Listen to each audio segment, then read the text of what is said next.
How I spend my money is none of your business. If you have a problem with it, you can get out of here. My mother-in-law, who firmly believes the money I earn is hers and spends it as she pleases. And my husband, who simply turns a blind eye and never even bothers to admonish her. Every day I lose a little more patience with the two of them. How long must I continue to live this way? Honestly, I've been at my breaking point. Fine. I'll do as you say. I'll leave this house. Please never contact me again. My name is Ruby, a 34-year-old remote worker. 2 years ago, I married my husband Matthew, and now we live together with his mother. Matthew was raised in a single-parent household, apparently had a hard time growing up, and told me he had endured countless hardships. I want to make things easier for my mom, Matthew would often say during our courtship, and I fell for Matthew because of his gentle side. Being an only child myself, perhaps because I was the sole recipient of my parents' love, I had feelings of gratitude towards them and wanted to repay them in some way. Maybe that's why Matthew and I were able to sympathize with each other on that point. Afterward, we, who had been co-workers at the same company, decided to get married after a few years of dating. We talked about various things for the future after getting married, like where we would live, or saving money to buy a house, but our workplaces were far from both of our parents' homes, and we didn't even imagine living together at the time. Also, the first time I met my mother-in-law was during our marriage proposal, and her impression was far from the kind mother Matthew always talked about. To be honest, I felt she was someone I should absolutely avoid. So, you're Ruby, Matthew's fiancé? You're not what I imagined. I'm disappointed. I thought you were a cute, petite woman with a lovely smile. Huh? That's what my mother-in-law blurted out, barely paying attention to the greetings. Sure, at 5 feet 6 inches, I'm a bit tall for a woman, and my appearance is more stylish than pretty. Apparently, I wasn't what my mother-in-law had in her mind. Still, I never imagined being critiqued on my appearance at a first meeting. Naturally, as this was our first meeting, I couldn't respond with a joke. I simply laughed it off and pretended it didn't bother me. With the cold atmosphere that ensued, I thought Matthew would come to my rescue, but instead, he just listened to his mother's story and happily chuckled. Is it okay to marry this guy? That was the first question I had.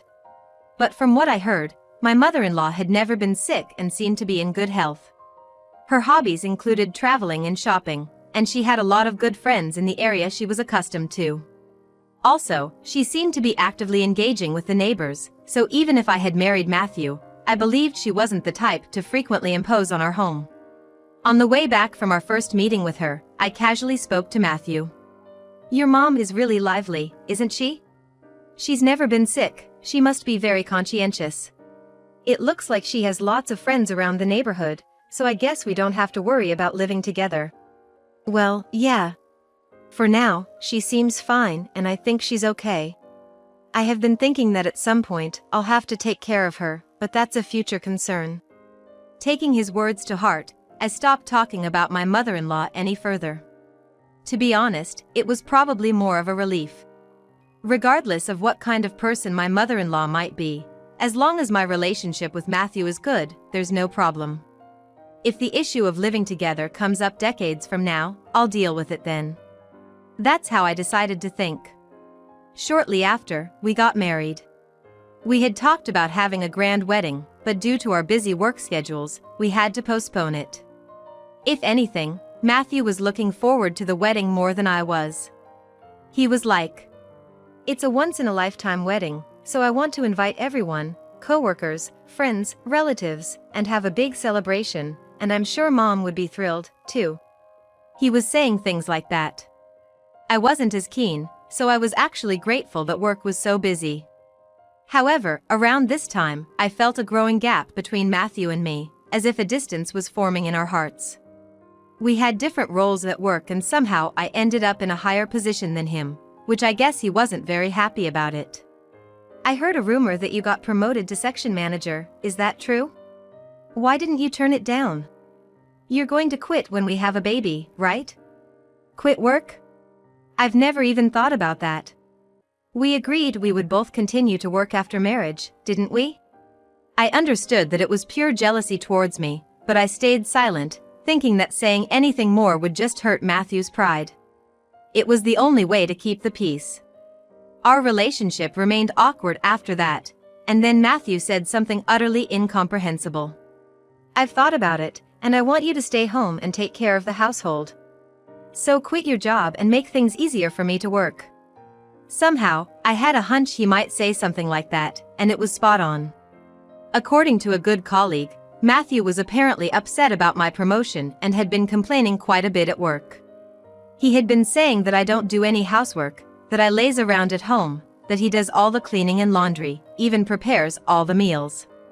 No, that's not true at all. Matthew has always left all the cleaning and laundry to me. He hasn't even pressed a button on the washing machine. While I thought this to myself, I couldn't tell anyone, and before I knew it, I was seen as a wife who had abandoned housework. Naturally, I wasn't happy about the bad rumors, so I confronted him directly. "Can you stop spreading weird rumors about me? That I don't do any housework? That's absolutely not true. I'm the one doing everything, right? I even prepare your lunches every day." I raised my voice, which was unusual, and he seemed surprised at first, but then he immediately retaliated. "See? You never try to support me. That's why you can't handle anything. It's impossible to balance work and household chores, so just quit your job." I was too shocked to retort. What's going on in his head? I had more to say, but I decided to hold it in that day. But even after that, Matthew kept insisting I should quit my job. "If you say you won't quit your job, then we can divorce. I talked to Mom, and she said you should quit your job and take care of the household perfectly, too." Matthew, unsatisfied with just gossiping about me at work, had taken to blabbing to his mother about every little thing. It was ridiculous. Yet, despite it all, I stubbornly continued working. I couldn't bear the thought of our marital relationship falling apart. After a lot of thought, I finally decided to quit my job. However, in return, I made it clear that I wanted to work from home. He didn't object. "Huh? Working from home? Isn't that what people do to earn chump change? Well, if you're satisfied with that, I'll allow it. But I've got some conditions too." My husband grinned ominously. I was on edge, wondering what he would say next. "What do you mean, conditions? I'm quitting my job, isn't that enough? What more do you want from me?" How did my husband, Matthew, become so obnoxious? I can't even pinpoint when his personality took such a terrible turn. He started to resemble his mother so much, it's become a hassle just to talk to him. "Well, my mom is moving in with us next month. Her lease is up at the end of this month. So, she'll be living with us. Hope you don't mind." What? Is he serious? This can't be happening. However, everything seemed to have been planned out so meticulously that there was hardly any time for me to say wait a minute. The very next day, my mother-in-law called me. And she was like, "Ruby, I guess you've heard the news. I'll be moving out of my place at the end of this month. It's all quite sudden, but I'm counting on your support." She sounded so pleased with herself. Matthew, too, seemed thrilled as he overheard our conversation. In essence, his plan was to have me quit my job and take care of the two of them. I saw through his scheme right away. His mother said she would move in at the end of the month, but sure enough, she vacated her apartment within a week and moved into our house. She didn't lift a finger to help with the housework and instead complained constantly. She was like, "You should clean the rooms thoroughly. And your cooking is tasteless. Who taught you to cook? I'd like to meet your parents." My living hell began the day she moved in, and 2 years later, it's still ongoing. Before I knew it, my relationship with Matthew had completely chilled. I was treated as nothing more than a housemaid, taking care of the two of them. What I realized after living with her is that she is a big spender. She has a weak spot for designer brands, and she buys something new every time a new collection is released. She has more shoes, clothes, wallets, and bags than I can count. I tried talking to Matthew about it, but he brushed me off and he was like, "Mom's always been into fashion." Well, as long as she's happy, what's the harm? By this time, neither Matthew nor my mother-in-law were contributing a cent to our household expenses. Matthew was using the money he earned for himself and my mother-in-law. As soon as she received pension, she would go shopping. I was fed up with the monotony of everyday life, even questioning what I was doing living here. Amidst all of this, my mother-in-law and Matthew proposed something outrageous. "Hey, Mom and I are thinking about going on a trip for a week starting next month. A vacation in Cancun, pretty cool, right? We'll even get you a souvenir." What? I was taken aback by the sudden announcement. Turns out, that day was my birthday. How come forgetting my birthday and going on a vacation to Cancun? That's unthinkable. You're kidding, right? You do realize what day it is, don't you? When I said this, my mother-in-law walked over and was like, "Of course we do. You even marked it on the calendar, right? Your birthday, isn't it? But, you know, such things don't really matter anymore." They laughed and smirked as they looked at me. Annoyed by their attitude, before I knew it, I was blurting out my frustrations. Enough is enough! A vacation when you don't even pay for the living expenses? I've been paying for everything these past 2 years. After all, you made me quit my job, isn't that strange? My face was bright red with anger, and I felt I could barely control myself. But they didn't care. My mother-in-law was like, "How I spend my money is none of your business. If you have a problem with it, you can get out of here. There's no proof you've been earning money in the first place." That was her response. Even though they were living off the money they took from me and spending it as they pleased, they dared to say such things. And my husband, who ignored my mother-in-law's words and didn't even bother to intervene, was like, "You were the one being supported, weren't you? You might have had to use some of your savings recently, but don't get all high and mighty." I was fed up with these two people in front of me. How long do I have to live like this? Honestly, I'm at my wit's end. Fine. I'll do as you say. I'll leave this house. Please never contact me again.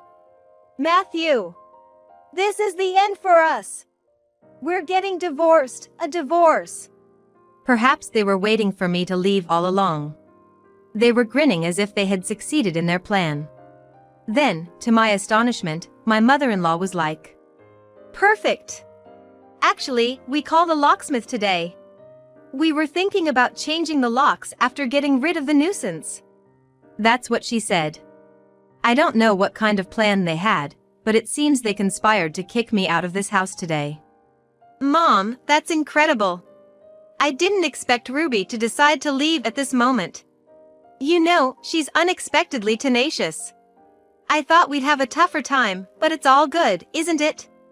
These two clueless individuals were seemingly expecting to live comfortably in this house once they kicked me out. As if it would go so smoothly. "In less than an hour, the movers will arrive, so can you pack your stuff quickly? I'll dispose of the larger items as bulky waste, so please only take what you need." Oh, sure. Okay. I don't mind you changing the locks. But, you both might want to get ready in various ways, too. I told them something ominous. Of course, they didn't seem to understand, and after that, I quickly left the house. After leaving, I had mountains of things to do. Honestly, I was so irritated that I was furious, but I was thinking of a way to calmly and carefully send these two to hell. Having made the rounds to various services, I decided to enjoy living in a hotel until I found a new place. I've hardly been able to afford luxuries before, so I decided to spend a few weeks in a luxury hotel suite. Feeling like a celebrity, I was excited about what was to come. And then, a few weeks later, I finally got a call. From the two of them, their voices sound completely desperate. "Hello? Hey. Oh, that's me, Matthew." "Oh, hey.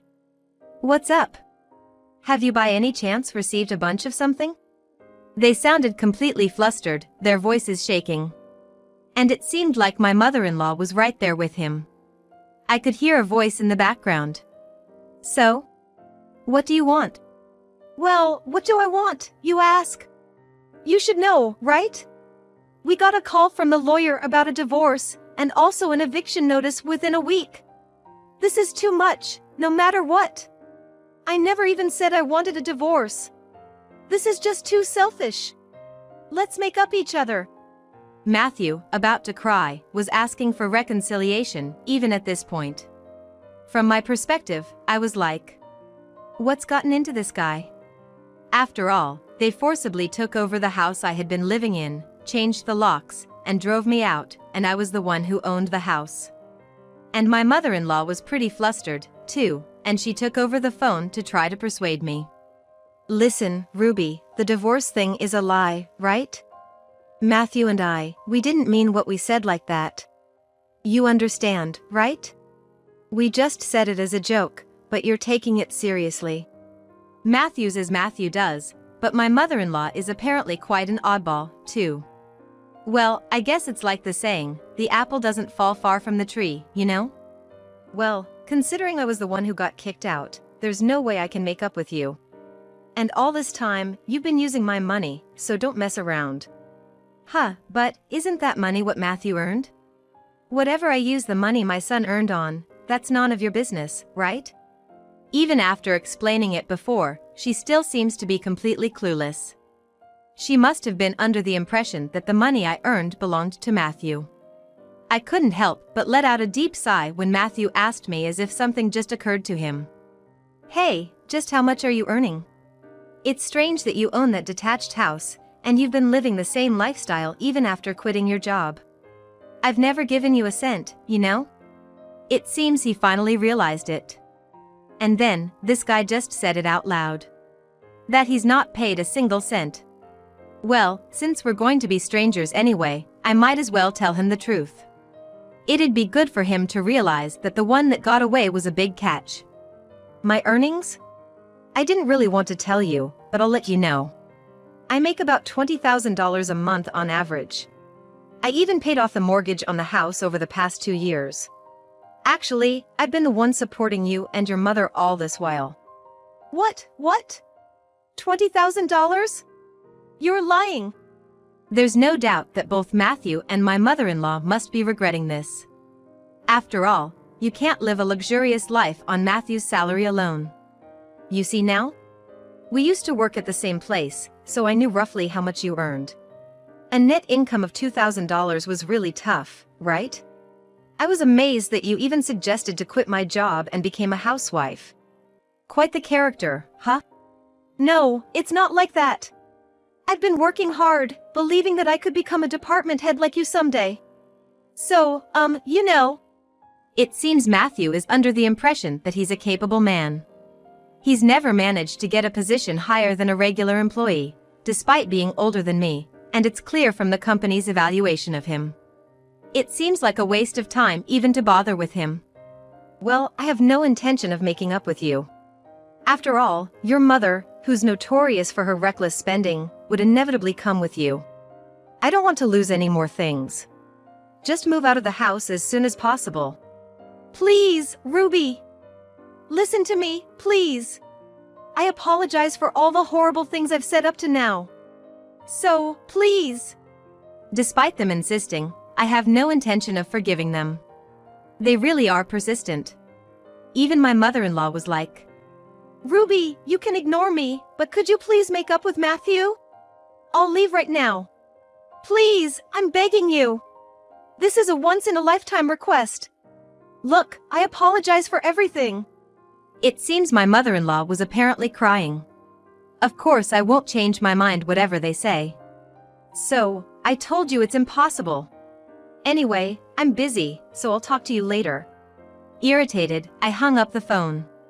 Knowing how stubborn I can be, Matthew didn't push me further. And as I told him, he soon found a new place to move to. He canceled the vacation they had planned, and quickly packed up and moved out of the house. His new home is a rundown apartment that's over 60 years old. It creaks so much that it feels like the roof might fly off and the walls might collapse if a hurricane comes. Well, considering he's been living it up on my dime all this time, I guess it's about time he starts living a life that's more in his league, right? Afterwards, Matthew reported his divorce to his company. I heard that he was pretty much the laughing stock among his bosses. The boss was like, "You're such an idiot for not cherishing a competent wife when you had one." Right in front of everyone. It seems like he's been whining about me all this time, but in reality, no one believed his stories. I hear they even told him that he got what he deserved for driving me away, right in his face. Hearing that story, I must say, was pretty satisfying. Ever since then, I've bought myself a brand new condo and I've been enjoying new life. With the freedom to spend my money and my time as I please, I'm planning to aim for even greater heights in my career.